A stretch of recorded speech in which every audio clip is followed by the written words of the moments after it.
we need to just get Jonathan Gopep, correspondent in Yobe. That's one of the states really that got so many attention about security. Hello, Jonathan. What's happening where you are? Yes, it's generally calm and peaceful, just like what happened yesterday during the election. What is happening across the three senatorial zone is that collusion is going on. Earlier in the day, I was at the Federal Polytechnic in Damaturu, the state capital, where collusion is going on for the senatorial zone in Yobe East. And all is going on well. They've collected a result of Gujiba local government, which has been which held their election here because of the insecurity in the area. Although the IDPs had a very good session here yesterday, it was very peaceful. At the moment, they are waiting for other areas coming from Yobe North, which we expect that by evening the results would have arrived. Similarly, Jonathan, at Zone B, there were delay in arrival of materials. So elections are currently going on around these areas. But we expect that by evening, all elections would have been completed in the state. Jonathan, you know, as we do here in the studio, that where you are, Yobe has indeed been in the news for the wrong reasons lately, especially with regards to the attacks by insurgents there. What can you tell us about the security operations? What's the security structure like that the military or the police have put in place there? Well, before the election, the Commissioner of Police addressed newsmen and told them about security arrangement and assured of peaceful conduct of the exercise. And of course, across the state, there wasn't any bad news of insecurity, either attack here and there, as we've known in the past. It was generally peaceful, and we never experienced any the anticipated fear initially. Honestly, most electorate and residents are very happy that it went on smoothly despite the anticipated insecurity. Well, thank you so much indeed, Jonathan Gopep, for speaking with us where you are in Yobe State. Let's a little bit statistics about Yobe State, what we have at the moment. The number of voters there, 1,999,970.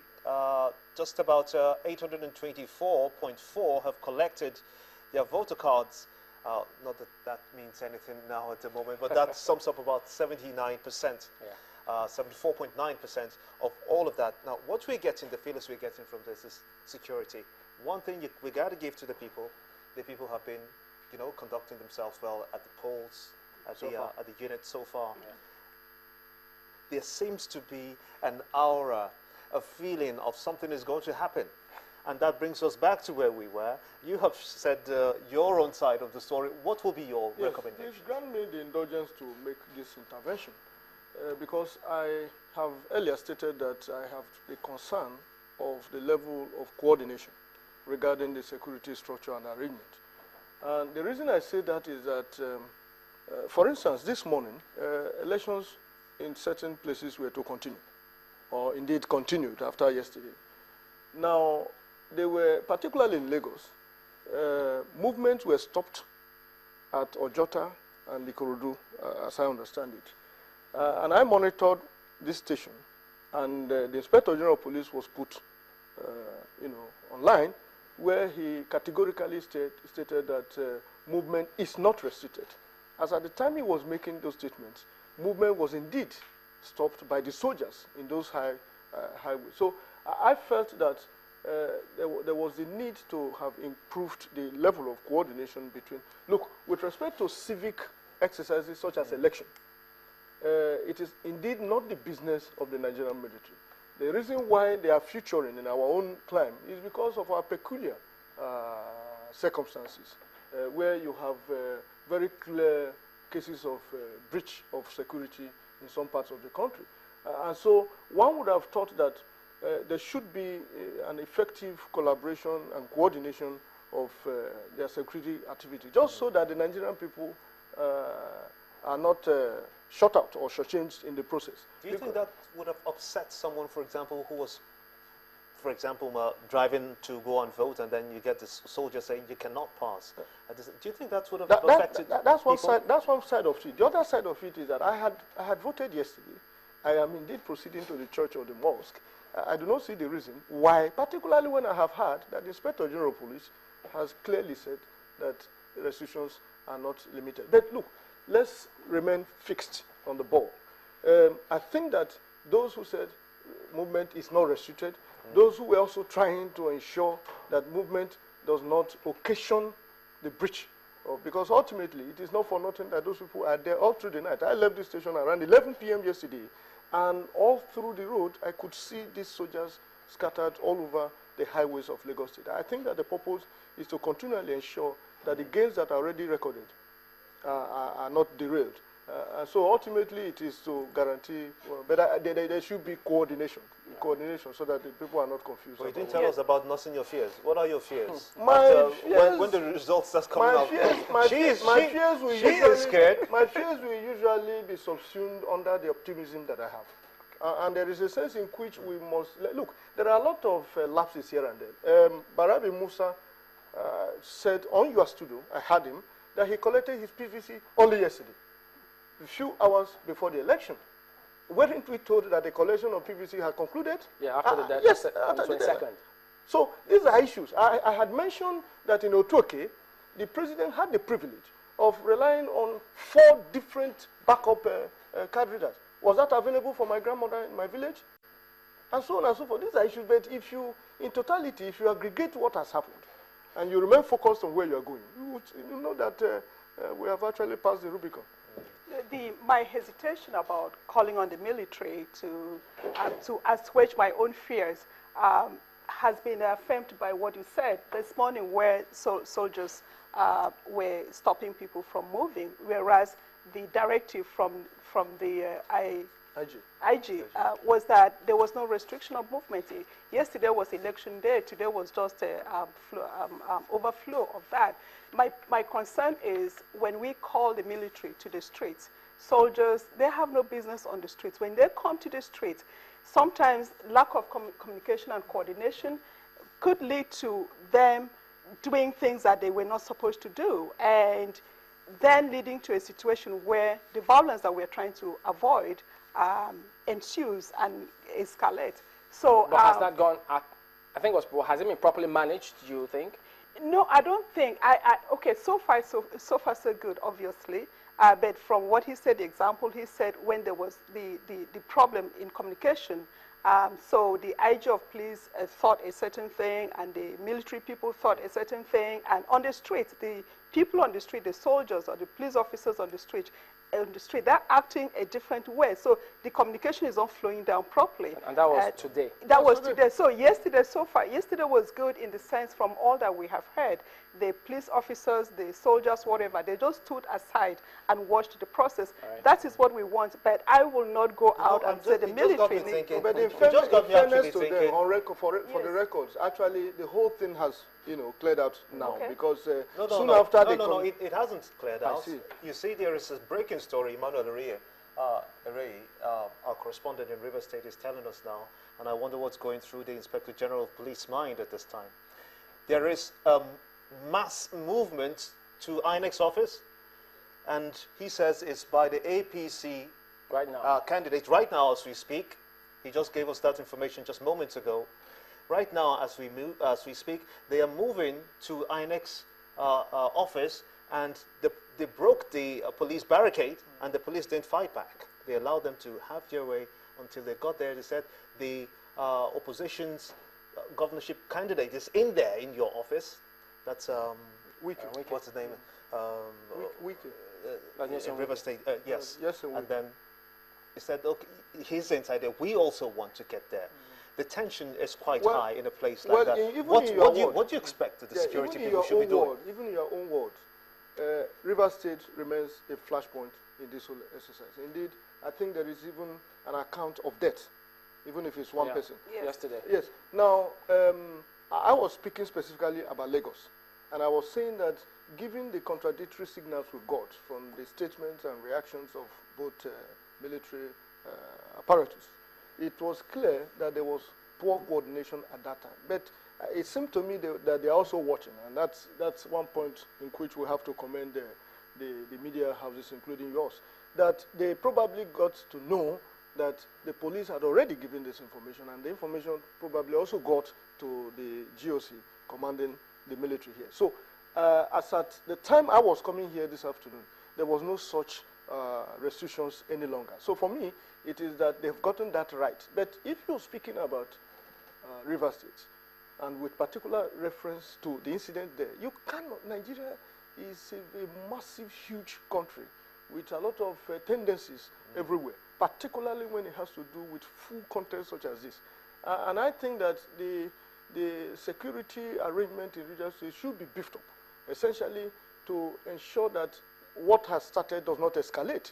The reason being that we have, by and large, recorded some measure of success with this exercise, and we cannot afford to derail it. It could start from River State. If it's not properly coordinated or curtailed or mitigated, it could spread. The second leg of that, if we could qualify it as such, is the social media, Yes. where people are posting all kinds of results on social media and then creating a certain impression.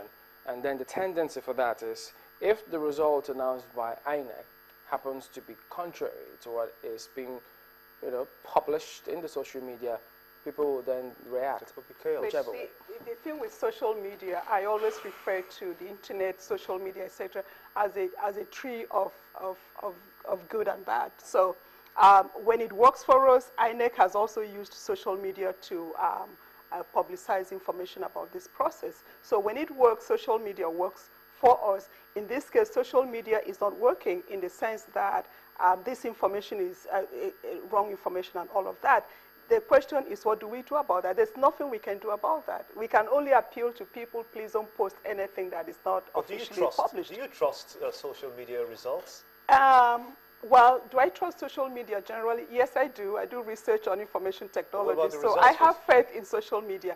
Do I trust the results on social media? It depends on who is posting the results. Correct. Because it could be just, for instance, while I was waiting out there, I was going through Twitter and seeing some of the, so when somebody says, okay, this is official, INEC, a rec in a certain state has announced these results for these local governments and whatever, I have a tendency to trust that information. But if it's just somebody else just saying, okay, this is what, from my, so it depends on the source of information. Don't So forget social they media. hacked into INEC's website. Okay, So yeah, what there's says that. that I they saw can't that. also hack into INEC's Exactly. Twitter account and Okay, I post saw figures. that too. So, but my point is that social media is not bad intrinsically. It's just like a tool. Some people are using it to pursue their own goals, but there's nothing we can do about social media. You can't stop it. But why not? Doesn't that sound No. defeatist? Because in other climes, they're doing something about it. We see what happens in sports, for instance. If you tweet a certain thing, the federations or the FA just gets to you.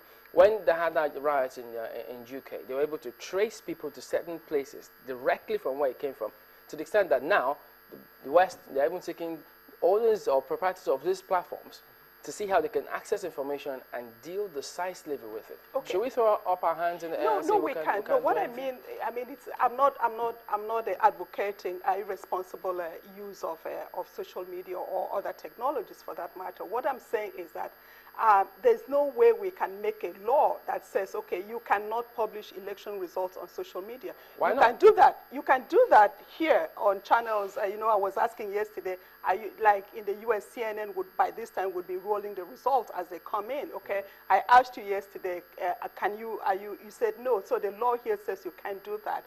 INEC has to announce the result officially. So this is a controllable environment. Social media is not that controllable.